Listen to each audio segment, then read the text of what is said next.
ये मौलवियों से मुझे एक बात याद आई। ये मेरे YouTube की आमदन पे जब भी क्लिप चलते हैं ना, नीचे ज़्यादातर लोगों के कमेंट्स आते हैं, असल में ये मौलवियों का अपना चैनल है तो हलाल किया हुआ इन्होंने। मैं बता के थक गया यार, हमारे जब नहीं था तो हमने हलाल होने का फतवा दिया था, ठीक है ना, लेकिन लोग इसको मान नहीं रहे हैं। तो अभी एक मौलवी साहब का क्लिप मेरी नज़र से गुजरा और एक टीवी चैनल का, दोनों टीवी चैनल पे वो मौलवी साहब भी कह रहे थे ये यूट्यूब की आमदन हराम है। तो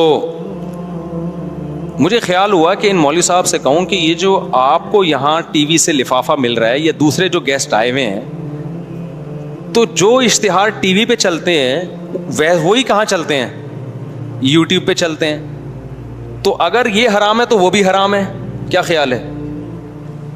फिर टीवी के एंकर की तनख्वाह भी हराम है, क्योंकि वो हराम से ही दी जा रही है ना। जब ऐड चल रहे हैं तो उन ऐड से आमदन आ रही है, जब वो हराम है तो ये क्या बात?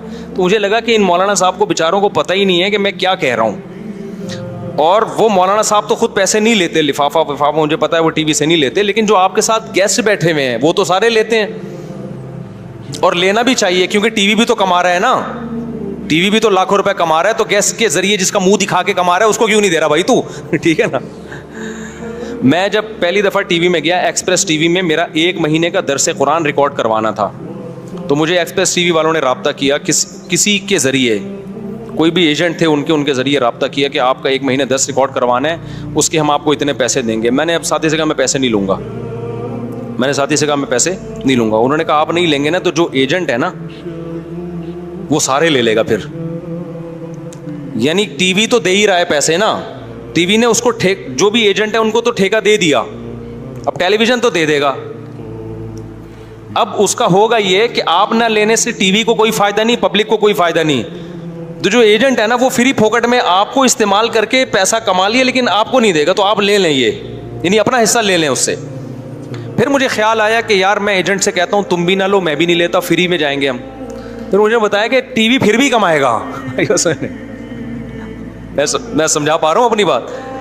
यानी या तो ये हो रहा होता ना कि कोई भी नहीं कमा रहा तो आप भी नहीं लेते, वो टीवी फिर भी कमाएगा, तो क्यों पूरा वो एक्सप्रेस टीवी जब आपके उनसे कमा रहा है तो एजेंट को भी मिलना चाहिए आपको। मैंने कहा फिर लेंगे हम। मुझे फिर बात समझ में आ गई, मैंने कहा फिर हम फ्री फोकट में क्यों? हमारी नीयत तो फी सबीलिल्लाह ही दरस कुरान की, वो जो नहीं भी देते तो मैं जाता, लेकिन मैंने कहा जब वो कमा रहा है, एजेंट भी कमा रहा है, तो फिर हम क्यों ना लें भाई? समझ में आ रही है बात कि नहीं आ रही? और इसी तरह मैं आपको एक बात बताऊं, जब भी कोई किसी चीज से पैसा कमा रहा हो ना और आपसे फ्री में खिदमत ले, कभी भी ना करो फ्री में खिदमत।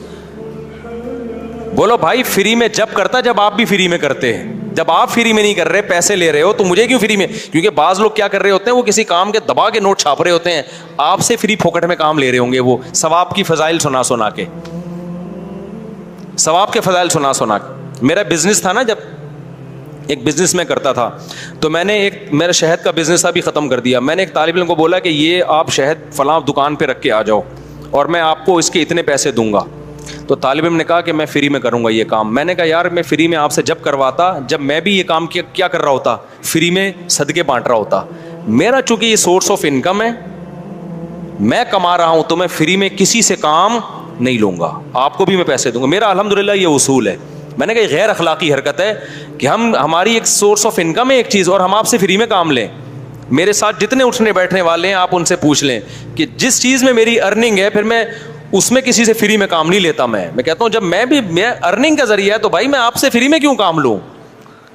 जितने लोगों से मैंने 15 साल मैंने शहद का बिजनेस किया, एक बोतल भी बिकवाई है ना, उसमें उसका कमीशन रखा है, यहां तक के घर वालों का भी कमीशन। नहीं यही बात समझ में? हमारे घर में कोई आंटी आ गई ना, हमारी बेगम ने कहा 1 किलो शहद इनको चाहिए आप भिजवा दें, मैंने भिजवाया, मैंने बेगम साहबा का कमीशन रखा उसमें। नहीं ये बात मेरा ख्याल है समझ में? ये मैं शो मारने के लिए नहीं कह रहा, आपको समझाने के लिए कह रहा हूँ। ये बड़ा लिच्चड़पन है कि खुद एक काम से पैसे छापो और दूसरे से फ्री में नचोड़ो उसको बैठ के। ठीक है ना? गलत है ये। तो वो उलमा बहुत से टीवी वालों से पैसे लेते हैं, उसके बाद फिर मैंने नहीं लिए, एक दफ़ा लिए थे, उसके बाद फिर बहुत सारे प्रोग्राम में फ्री में ही जाता हूँ, अब नहीं लेता मैं। और वो भी ऐसे लिच्चड़े देते भी नहीं है वो, लेकिन लेना चाहिए, मेरा नज़रिया है। अब बात यह है कि यूट्यूब की अर्निंग अगर हराम है तो फिर टेलीविज़न में जो मौलाना साहब जा रहे हैं उनका लिफाफा भी क्या हो गया? हराम, क्योंकि एडवर्टाइजमेंट ही से वो भी कमा रहे हैं। तो टीवी में जो एडवर्टाइजमेंट चलते हैं, क्या वो औरतें हाजी और बुरके में आ रही होती हैं वो खवातीन, या क्या होता है वहाँ पे जो एडवर्टाइज इस टाइप के वहाँ चलते हैं? बल्कि टीवी को तो इख्तियार होता है एडवर्टाइज रोकने का, यूट्यूब में तो आपके पास ऑप्शन ही नहीं है रोकने का, गूगल अपनी मर्जी से डालता है।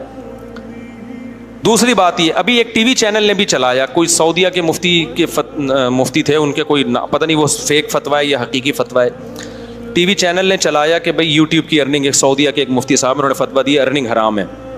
मुझे किसी ने क्लिप भेजा, अच्छा मुझे लोग इसलिए भेजते हैं चिढ़ाने के लिए ना चिढ़ाने के लिए भेजते हैं। वही बात है, मैं बता चुका हूँ कि भाई हमने तो जब इसके जायज़ होने का फतवा दिया, हमारा तो कोई मोनेटाइजेशन थी नहीं, ना हमारा चैनल था, हमने तो आवाम के लिए कि इसके उसके जायज़ होने के दलाइल क्या हैं वो तो एक अलग टॉपिक है, मैं 20 दफ़ा वो दलाइल दे चुका हूँ। तो मुझे किसी ने भेज दिया, मैंने कहा ये जो टीवी चैनल पे इन्होंने ये खातून एंकर थी वो बार बार उस सऊदीया के मुफ्ती साहब, मैंने कहा ये टीवी चैनल इस फतवे को, अगर वो फतवा है, पता नहीं फेक भी होते हैं, होता भी बाज़ दफ़ा नहीं, अगर वो है, इसको इतना प्रोमोट इसलिए कर रहे हैं कि यूट्यूब या सोशल मीडिया जब से आया है टीवी चैनलों को इससे नुकसान हुआ है। उनके जो एडवर्टाइज थे ना, उनके रेट क्या हुए हैं? कम हुए हैं, क्योंकि कंपनी अब टीवी पे अपना इश्तिहार चलाने की मोहताज नहीं है। वो टीवी ज़्यादा पैसे मांग रहा हो, चैनल ज़्यादा पैसे मांग रहा हो, तो वो यूट्यूबर्स को दे देते हैं। ये बड़ा नुकसान हुआ है इससे, समझ रहे हो कि नहीं समझ रहे? तो मैंने कहा अब ये टीवी चैनल जो है ना इतने नेक बन गए हैं कि अब ये यूट्यूब की अर्निंग के हराम होने के फतवे को क्या कर रहे हैं? शाया कर रहे हैं। लेकिन इस खातून तक मेरा कोई पैगाम पहुंचा दे कि अगर यूट्यूब की अर्निंग हराम है तो जिस बेस पे हराम है उसी बेस पे टीवी की अर्निंग भी क्या है?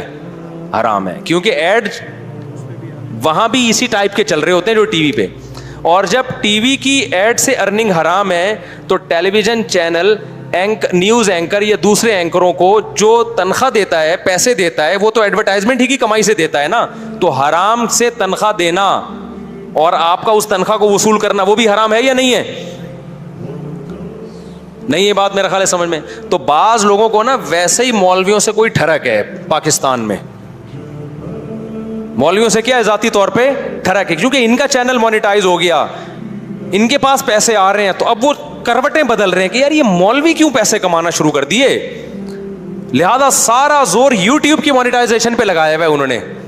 टीवी की अर्निंग को वो कोई भी नहीं बैठ के कहेगा कि हराम है। और लाखों करोड़ों लोग हैं, लाखों करोड़ों ना भी, और लाखों लोग हैं जो टीवी में जायज काम करके पैसे कमा रहे हैं। अगर कोई ड्रामों फिल्मों के जरिए कमा रहा है वो तो हम भी नाजायज कहते हैं, लेकिन टीवी में जो न्यूज़ एंकर हैं उनकी तनख्वाह को किसी ने हराम कहा? उनकी तनख्वाह तो हलाल है भाई, वो खबरें पढ़ के सुना रहा है वो, या और कोई जायज़। टीवी में डॉक्टर्स भी आते हैं, उनकी खिदमत से फ़ायदा उठाया जाता है, उनको पैसे दिए जाते हैं, वो पैसे भी एडवर्टाइजमेंट सीधे दिए जाते हैं। तो सिर्फ ये मौलवियों की तनख्वाह मेरे भाई हराम नहीं होगी, न्यूज़ चैनल के जितने एंकर हैं उनकी आमदन हराम हो जाएगी, जितने डॉक्टर टीवी में आ रहे हैं जिनको उनका मुआवजा दिया जा रहा है उनकी अर्निंग भी क्या हो जाएगी? हराम हो जाएगी। तो आपको सिर्फ एक मौलवी ही मिला है अपनी ठरक पूरी करने के लिए। आप डॉक्टरों को भी लताड़ोगे, तुम यूट्यूब चैनल बना के कमा रहे हो, हराम कमा रहे हो। आप जो खाना पकाने की तरकीब में डाल रहे हैं, रेसिपीज़ बता रहे हैं, उनको भी लताड़ोगे, तुम यूट्यूब के ज़रिए क्या कर रहे हो? हराम कमा रहे हो। इनको कोई नहीं कहता। तो इसलिए ये जो फतवा दिया जा रहा है ना, इसके पीछे इखलास का उनसर नज़र नहीं आता। समझते हो कि नहीं समझते? और हम इस पे डिपेंड करते भी नहीं हैं। इस पे चैनल तो हमारा अब बना है ना, बच्चे हमारे बहुत पहले से पैदा हुए हुए हैं ठीक है ना, हमारा तो गुजारा वैसे भी हो रहा था, वो हो जाएगा। बहुत से लोगों का निवाला आप छीन लोगे, उनका निवाला बंद हो जाएगा। समझते हो कि नहीं समझते? तो अभी मैंने दलाइल नहीं दिए हलाल हराम के, भी तो मैंने इल्ज़ामी दलाइल दिए हैं। वैसे जो इसके दलाइल हैं, जो इतराज़ात होते हैं कि फोहश इश्तिहार आते हैं, ये होता है, वो उसमें मैं काफ़ी डिटेल से बहस कर चुका हूँ। अल्लाह ताला समझने की, अमल की तौफीक अता फरमाए।